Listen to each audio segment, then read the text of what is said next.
Stay ahead of the conversation in higher ed. Get early, ad-free access, and exclusive leadership content by supporting Elvin and Joe. $5.99 per month or $44.99 a year. You can also donate or gift a subscription at edupexperience.com. That's edupexperience.com. Welcome back, everybody. It's your time to EdUp on the EdUp Experience podcast, where we make education your business. This is Dr. Joe Salustio back with you on another episode of this podcast. And I have to tell you, one interesting fact, if you don't know, during my day job, I work at Ellucian, which is it's the market leader for student information system and ERP technology for institutions. And we just put out recently a student voice report. It's one of the industry publications that we do every year. And it surveyed 1,500 students across institutions and across age range and of all kinds, right? Very diverse selection of students. And the number one reason why students are opting out, stopping out, or not coming into the pipeline of colleges and universities is still and continues to be financial reasons. It is a number one thing still as a barrier for students. It's on their mind. It's on parents' minds. It's on the adult student's mind. How can I afford this? How am I going to do this? And it's a question that I think will continue on as we see economic fluctuations. People have bills that they have to pay, and they want to go, how do I make this possible? Is higher education possible for me? And that's a question that I think is yes. I think the answer to that for all of us is yes. It's the how. It's the how that is the difference maker. And so we want to talk about that how, and we want to talk about the different types of things and companies that are out there that can help students with affordability, right? Affordability and access, that number one barrier to coming into colleges and universities. So to do that today, I've got an interesting guest with me who's going to talk about his company and what he does to serve students. Ladies and gentlemen, he's Dan Rubin. He's the founder and CEO at Yellow Funding. Dan, what's going on? How are you? Hi, Joe. Good to be here. I'm doing well here in beautiful, sunny New York City. Oh, you're in New York City. Nice. Yes, I am. I see the sun shining through, so it's nice, probably nice and humid up there as it is where I am in St. Louis. It's like a heat wave 24/7. Oh, wow. Here it's beautiful 87 degrees. Ah, lovely, lovely.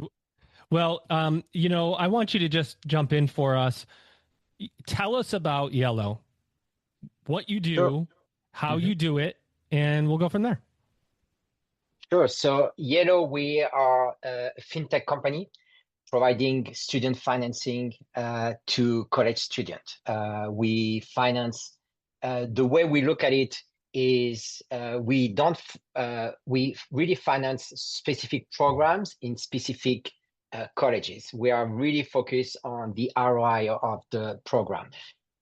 We only finance education in the United States. Don't get fooled by my accent. I'm French, but I've been living in the States for 25 years, and our company is US based. And what we do, we don't provide the typical student loan with an interest rate and a maturity date. We provide what we call the income contingent financing. So what we do, we finance a portion of a student's education, cost of attendance. So it can be tuition, room and board, any expenses that they need for their education. And in return, we take a percentage of their salary for a fixed number of years and with a maximum repayment cap. So for students, there are a lot of benefits. We'll go through that during this discussion, but there are a lot of benefits in that business model versus the existing model that has existed for the past 40, 50 years that's really broken and doesn't work anymore. So income contingent financing. So for those of us in higher education, we're looking at this. Does that mean that you've lent money to the student and the repayment doesn't begin until that student is creating some kind of income on the back end? Like how does the timing on that work so that it's income contingent? That's correct. So first, we finance directly the students, right? We don't provide financing to the school. Like this, we make sure that they can use the money as they see fit between tuition and the rest of the cost of attendance. Because the repayment is based on income, they don't have to repay, or they don't start to repay until they make money. First, there is a grace period after they graduate. So the grace period is 3 months. So even if they graduate, let's say in May, and they have a job in June, they don't start paying until August, right? We give them some breathing room. The second thing that's important is there is a minimum salary that they need to make to repay. So, and here the minimum salary is $30,000 adjusted for CPI, as you know, the years we go by. But if they make less than $30,000, payments are paused. If they work part-time, payments are paused. If they decide after 1 year to go back to school and get a master's degree, or serve their country and join the army, or if they have to take care of their parents that are sick and they have to take a pause in their career, payments are paused. So we are very flexible. We are really partners with the students, right? We don't see ourselves as just a basic creditor. Although, this is a financial obligation, they have to repay us, but we really work hand in hand with the student. When they make money, we make money. If they go through hardship, we're here with them, and payments are paused. One thing, I've learned over the years, and I've been around working on Wall Street for 25 years. A career is never a straight line, right? It's more like a roller coaster with ups and downs.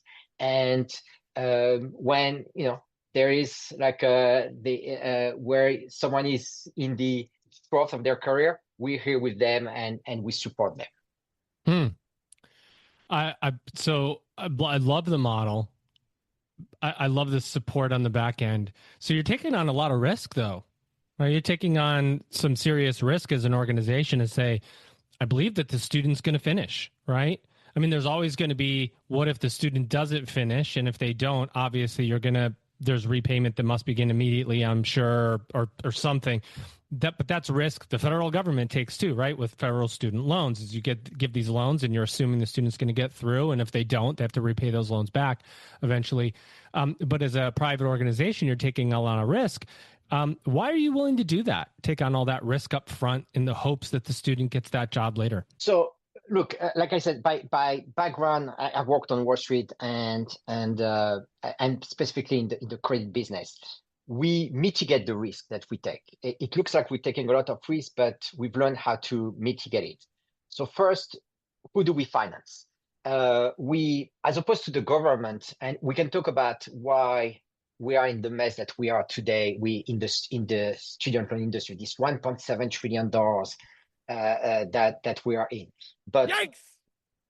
Yes, let me step back a little and just explain where we are and what the government did and why we're doing different, and why I don't think that we're taking the same level of risk. The problem is, back in the 60s, the government decided to finance and provide really easy money through this government, these federal loans. And the problem with that is that the government handed out student loans with no underwriting, no assessment of student ability to repay, and frankly, no accountability from the schools that would profit from these student loans. So what happened is, over the years, students have borrowed a large sum of money to finance their degree that, let's face it, sometimes these degrees were with low ROI, right? With negative even economic value. And so the problem is, we've created this education bubble where you have all these programs that were financed through easy money, through this government loan, that shouldn't be financed in the first place. So for us at Yellow, the way we look at things, we said, well, we are going to finance programs that make sense, right? We don't want to be part of that catastrophe that's happening right now in America, Right. and be a provider of financing to students that frankly will not be able to repay us, right? We have some students that sometimes come to us and they ask for financing, and we look at the ROI of the program, and just based on that we don't finance them, and the problem, they say like, I don't understand why I got rejected. We tell them, it has nothing to do with you, but frankly you will not be in a position to repay us. We don't tell them directly, but that's the problem. You will not be able to repay us. Isn't And that so something though, that like the universities or we in higher education are offering a program to a student where a lender, a private lender will say, you know what, there's just no way you can make enough money to pay your loan back. It's something that we have to look at in higher education in terms of relevancy. It's a huge issue. yes, look, we have to go back to reality, right, and stop living Yeah. in a fantasy world. And when I see, like, for instance, back to what I do, I'm in the financing business and I'm in the investment management business. I have investor, right? By law, by regulation, I have to tell my investor that if they invest with us, they may lose some money, right? They may not make the money that the return that we can expect. But past performance, it's not indicative of future result. And so we have some risk disclosure that we have to provide to investor. Well, colleges probably should start putting this sort of risk disclosure, saying to a student, if you get that degree, you may not get the job, that's linked to that degree. You may get the job, but you won't be able to repay your student loan because the salary in that job will not cover your tuition, your debt, your government loans, and your private loan. You may have to file for bankruptcy eventually. So if there was this risk disclosure, maybe some students will think twice about getting in certain degree, in certain major.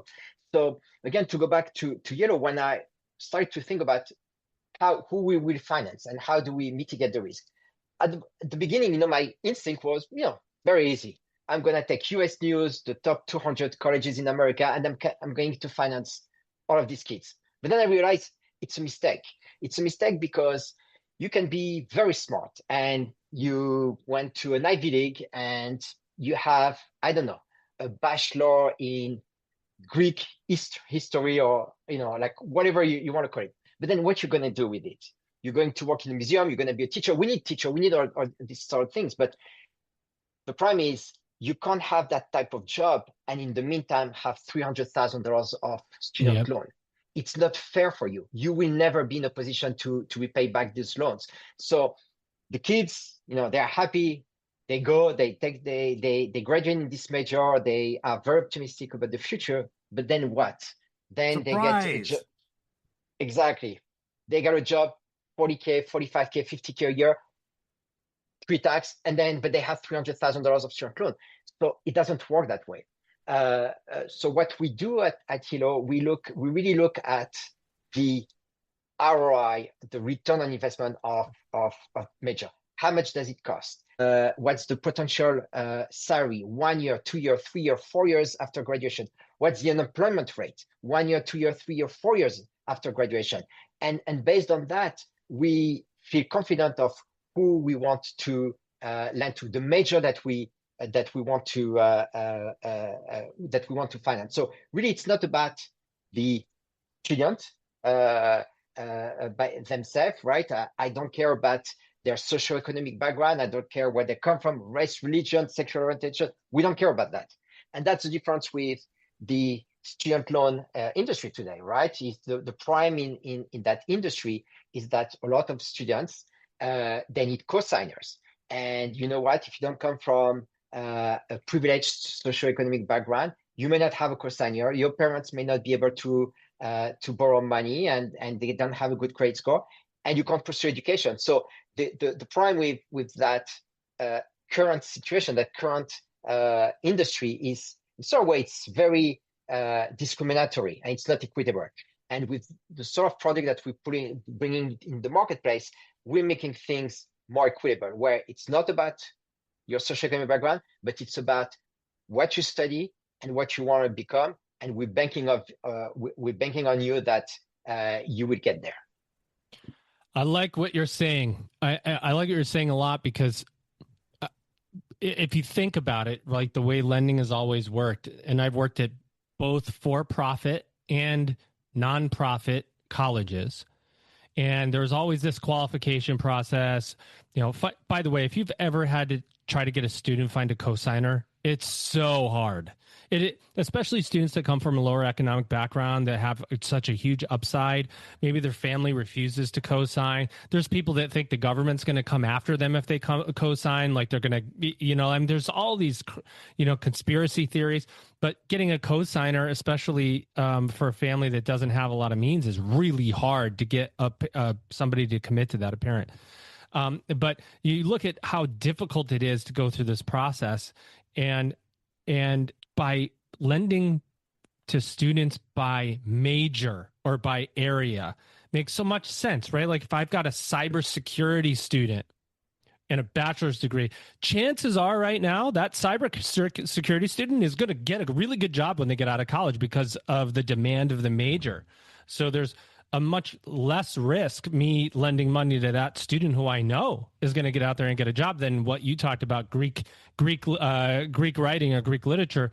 Oh boy, I have no idea what a student's going to do with that one. So maybe I'm less likely. So it's based on the ability to produce an ROI that is the foundation. Exactly. But don't get me wrong, we finance every type of major, but it's major/college. So we need English teacher, right? And we should, and to be an English teacher, you need to have like an English major, and that's fine. But the problem is to become a good English teacher and get an English major, you don't need to spend $300K. You don't need to go to a non-for-profit college. There are very good public colleges, very good community college where you get a great education and you'll become a great English teacher. So that's where we come, right? Where with way less on the loan side. Yeah, absolutely. Exactly. So it has to make sense. And I think we need to, there's been a lot of discussion in the past 2-3 years of the student loan industry and the mess that's been created, and the prior administration wanted to cancel some loans. The problem is that we just need to create smarter financing. It's not less financing, it's smarter financing, and start realizing or accepting that the student's salary or the graduate salary is not in line anymore with the cost of their education, right? Back 40-50 years ago when this started, Yale, for instance, was $700 a year, the education, it was fine. But the problem is, like I said earlier, with all this easy money that came over the decades from the government, what happened is we inflated the demand. Tuition went up by 1,300%. It's 1,300% since 1980. It went through the roof. And salary at the same time, they kept with inflation. So right now you have this huge discrepancy between salary and the cost of education. And we have to talk about it. And we have to say, listen, there is a huge discrepancy. And we have to come to this discussion and say, something has to be done here, right? It cannot continue like this. Like I said, I'm French originally. I went to one of the best college in France, in Paris, and my tuition was $300 a year. That was in the 90s, right? And today, you sounds great. It sounds great, right? It's let's go. Exactly. But here and me, the whole idea, by the way, of Kiro started when I had to put my kids in college. I have 3 kids at the same time in non-for-profit college. Okay, so you are a gentleman and a scholar having 3 kids in college at the same time. Exactly. People think I'm insane, but I love my kids and I did the best for them. But we're talking $80K a year times 3, $240K a year, and that's after tax, which you realize insane. I would say it's just insane, because you're talking like you need to make $500,000 a year just to pay for college, and you realize that the prime, it's not a prime of middle class anymore. It's even if you're in the top 1%, you can't you can't put three kids in college at the same time. You have to be the top 1% of 1%. So something has to be done, and it's this. Support the podcast trusted by higher ed leaders. Get early, ad-free access, and exclusive leadership content by supporting Elvin and Joe for only $5.99 a month or $44.99 a year. You can also donate or gift a subscription at edupexperience.com. That's edupexperience.com.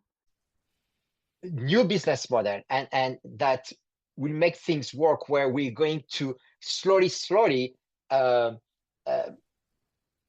bring things to reality and saying, you know what, not every major is equal, not every majors have the same ROI, and they shouldn't have the same price, right? When you think about it, if you go to a store, let's say the Apple store, and you go to the Apple store, the price of an iPad, an iWatch, an iMac, an iPhone won't be the same, right? Because you won't get the same value out of it. So why is it that when you go to college, a bachelor in computer engineering or in business or in chemistry or in English, it's the same price? You pay by credit. It shouldn't be. So we need to have this discussion in America eventually, and we need to start to do that. Two things have to happen. We need to start to have this discussion and say, well, not every major should have the same price, and we have to bring back to reality. And we need to, in sort of way, turn off the faucet in government lending. The government has brought too much easy money in the marketplace, and we need to bring student financing back to the private markets. Because in general, not in general, but it's the way it is, private lender, the way they underwrite loan, it's based on, they assess the loan worthiness, they assess the ability of a borrower to repay, they assess the value of the asset, and that's what they do. Whereas, the federal loans, it's just a click of a button and boom, you get your subsidized loan. It doesn't work that way. Yeah, so you said so much there. I first of all, congratulate. Did all your kids get through? And do you have 3 graduates now, and you're broke, or are they still in? So one graduated, one is a rising senior, one is a rising junior, and I'm about to file for Chapter 11 in a couple of days. No, just kidding. It's all good. No, you said a lot. It's an important part of a student going through and affording their education. The government, the federal loans stack, right? You can have subsidized, unsubsidized, Perkins. You can have Pell, obviously, and then there's Parent Plus, and there's tuition, living. There's a living expense gap. I see this being, especially for if a student does get federal loans and wants to take those federal loans, a lot of students don't want to take the Parent Plus loan because they don't have parents that support their journey. In fact, that's really common for students who are younger. Obviously, older students don't qualify for Parent Plus. Do you fill that gap? If a student says, "Look, my parents aren't even in the realm of helping me right now. I'm on my own. I need to figure out how to fill this gap and be able to afford school." Yes, and we are in that business, in the gap financing business. So what we tell students is, look, take the federal loans that you need, the subsidized and unsubsidized, because these are cheap. I mean, cheap. Today it's 6.5%. Yep. So we're not at 2 or 3%, but take that. Take all the scholarship, Pell Grants, everything that you need. But these are capped in amounts, and at some point. So for the federal loan, it's between, I think, $5,000 and $11,000 a year, with a total of $38,000, if my numbers are correct, over 4 years. But again, if you go to a private non-for-profit college at $78K a year all in, how do you finance the rate? This is where we come in. So we don't intend to replace the federal loans. What we intend to be a better alternative to the private loan, the Parent Plus loan, and the Grad Plus loan. These are the gap financing that, Parent Plus loan and Grad Plus loan are very expensive. We're talking 9% a year, 4% origination fee. It's really, really expensive. So, and again, not everyone can afford it. Not everyone has parent that, can borrow, or cosigner to have like a private loan. So we come in that gap financing. And this is where which is very interesting because we have students, they come to us and you see, they said like, I've maxed out all my federal loans and I'm just missing 5,000 or 7,000 to finish my study. And this is where we come in and we help them. Otherwise, they would drop out. Yeah, and if you want to just to highlight some of where are these students? Like what you have some logos on your website: NYU, Syracuse, Columbia, the University of Scranton. Yep. They're Harvard, Pace University, University of Albany, Ithaca, Rochester, University of Rochester, Fordham. So this is a legitimate solution to a problem that exists that is filling that gap financing. That is a real problem for students on the affordability side, and is a big reason why students don't continue, because they can't keep getting that gap paid for, right? They might be working, trying to pay off that gap in cash, can't do it, decide, what, I'm going to take a break from school because of it, and then they don't come back, right? And that's what's killing our colleges and universities. We have a lot of students who stop out, and it's hard to get them back once they stop out. It is very, very hard. If we can keep them going by filling that gap, you're going to have better graduation rates. You're going to have better students getting jobs, which helps your marketing, and they're going to be able to pay back their loans, which the responsibility of loan repayment. Right? There's a lot of conjecture around whether we should have loans forgiven or loan repayment. And I have people, this may be a controversial thing to say, but I am big on loan repayment. If you take a loan from the government or you take a loan from somebody, you have to pay it back, because you got to pay your car loan back, and you got to pay your house loan, and you got to pay your student loan. I paid every cent back. And there's a responsibility factor in this. And I think that, to your point, if you get a job, we're going to have a percentage built in to your salary, right? That's going to start paying off this loan with Yellow. Isn't that right? That's correct. And look, I don't think what you just said is that controversial. It's if you take a loan, you sign on paper and you have a financial responsibility. It's fair. Forget about it. Yeah. It's just fair that you have to repay. Why? Because think about it. You have other students or potential student, they didn't go to college because they knew that they wouldn't be able to borrow money, or their parents had to take additional loans, or their grandparents had to take additional loans, or they went to a less expensive college where they would have been able to go to an Ivy League, and they went to a community college. So for all these kids that were financially responsible, it's not fair to say, well, the kids next door, we're going to cancel their debt, and by the way, we're going to use everyone's money, taxpayer money, to do that. So we live in a fair society, and we have to keep things fair. And here it's a partnership between the student and us. You working, you will pay us back. It's because it's a fixed percentage. That's very important. It's always affordable, right? When you start your career and you have $500 per month student loan repayment, $500, it's a lot of money, right? And for anyone, they start thinking, like, I'm financially distressed, what I'm going to do. 10 years down the road, $500 hopefully might be just a rounding error, and you might be okay with that. Where with us, we're saying we're gonna take X percent of your salary. Let's say 7%. So we take 7% of your salary. You don't make a lot, we don't take a lot. You make more, we take more. But what's also important here is that we saying to the student, the maximum that you will repay.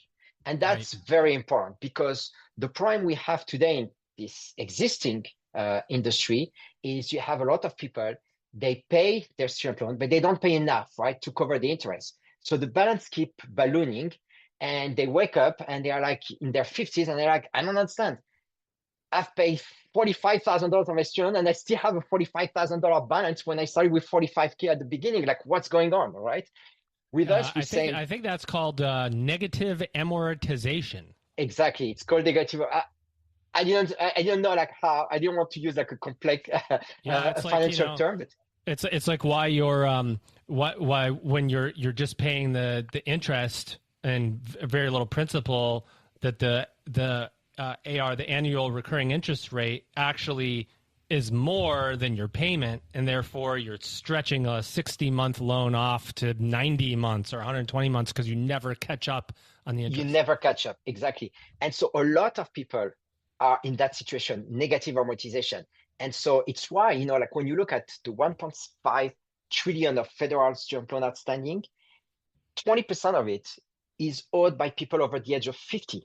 Like it's insane that people are over 50 years old and still paying their student loan because again of that prime. So with us, what we're telling them is, listen, guys, the way it works, if we finance $10,000, the terms are very simple. We want 19,000 back, so it's 1.9 times our money. And for that, you have to make payments over 6 years. And that's it. Whatever happens first, you're done. So for a student, a couple of things happen. One, they know that no matter what, they won't pay more than $19,000, right? And which is very important. They are not going to be like a regular student loan where they may end up paying 4 times or 5 times what they owe. Two, you're not going to pay us when you're in your 40s and 50s. If you make 6 year, 72 monthly payment, 6 year payment, you're done. And if you paid only 14,000 of the 19,000, that's it. You're done. You don't have you off the hook. You don't have to pay the rest. That's the risk I take. Okay. At the same time, if you pay early, you don't have to pay for the remaining. If you pay after 3 years, you don't have to pay for the remaining 3 years. And one last thing that we did to make sure that we were student friendly and also like doing things right is we say, once you're done, we're going to calculate your APR. And what we guarantee you is that your APR, we put a cap on your APR. And that's very important, right? Because I'm going to take an extreme example. Let's say I give you $10,000 and you get a signing bonus, you get a job next month, you get a signing bonus, and you're like, hey, Dan, I want to repay you right now. Well, if you repay me the $19,000 right now, it's equivalent of like almost like a 90% interest over 1 month. So it's above the usual rate, right? So even if there are no interest rate, there is no maturity date, we're buying future salary of someone, we say it's the right thing to do. Once everything is all set and done, we calculate the APR. And if you pay above an APR cap, we refund you the rest. We make sure. So for you, you know that you're not you cap in your APR, you cap in your time that you're going to pay, and you cap in the amount that you repay. And bringing that certainty, it's what makes the product very appealing for students and why I believe it's the way that things should be done. And by the way, I'm not reinventing the wheel. The person who had the idea for that was Milton Friedman in a white paper in the 1950s. He wrote that this is the way student loans should be done. No one followed through on it, but that's the right idea. Yeah, I'm glad. I like to hear, I'm so huge on companies that want to do the right thing because I've been in this business a long time. I've seen a lot of gap financing companies, and I've seen variable rates and variable different repayment plans, or, I've even seen them to where, you're going to pay, $19,000 on every 100,000. But if you make 200,000, well, you're going to have to pay us, 50,000 instead of 38,000, and they'll jack up the repayment based on that student earning. And there's a certainty factor to this for a student to know that I know what to expect. So the better I do, I already have that built in. I know what to expect. So if I know how much discretionary income I have, I know what I have to pay on loans. That's when it's doing the right thing. When you can create predictability for a student who's getting their life going or their career going a second time or third time, that predictability helps students become successful in their jobs. And I really like what you're saying, Dan, and I think it's a huge benefit to be able to provide that gap financing to students that, are looking to say, hey, look, you invest in me, I'm willing to go out, invest in me. I'm going to go get that job and I'm going to pay you back. And I think that's a great relationship to have with students these days. Exactly. And it's bringing that certainty of and like you said, predictability of what you will end up paying. That's what's important. I Yeah. often make the comparison with the GPS industry and Waze. The reason why Waze became so successful, it's because there were other GPS software out there, but Waze was the first one to say where you would put it, you would know your ETA, right? Yep. You don't care if you take route A, B, or C. What you want to know is at what time I'm going to arrive. And that's the same thing. Here I'm telling you, there is a maximum you will pay and the maximum amount of time. And that's very important. And now you can focus on your career and not think about monthly budget. It's a fixed percentage, and you live with the rest, and that's how it's makes sense for students. That's why, and and I'll leave the last word to you in a second, but that's why when we get in our adult lives or students and if you have kids who get older and you say, don't get adjustable rate mortgages if you're going to go buy a house because they're going to surprise you with some kind of balloon payment at the end and you're not going to expect it. The 30-year fixed. It's like that we can understand. This interest rate for 30 years and it's fixed and I can plan for it. And Dan, I'm glad to have gotten you on the podcast here. I want to leave you with the last word. Tell us anything else about Yellow Funding that that you'd like the audience to know. Anything that you want to say at all? Open mic. Sure. Look, we're growing. We're definitely growing. We want to help as many students as possible. And we have a big social mission. We're here. We make money. We're in a capitalist country. We're a for-profit company, and we're not a non-for-profit organization. But where we can help here is we can help students make better career choice, right? To go back to the point I made with discrepancy between cost and tuition, here, what we do, we let students evaluate the degree and really where they can ask a simple question. Is this worth the cost? Is this program I want to pursue, is it worth the cost? And if we can help them answer that question, and really what we're doing by investing in this new generation, we're going to help and really reestablish this equilibrium in the education field. So right now we're very focused on the Northeast. We're going to expand nationally. We're in the middle of fundraising right now, and hopefully we're going to be able to help more and more students. There are, to give you an idea, 2 million students every year that use gap financing.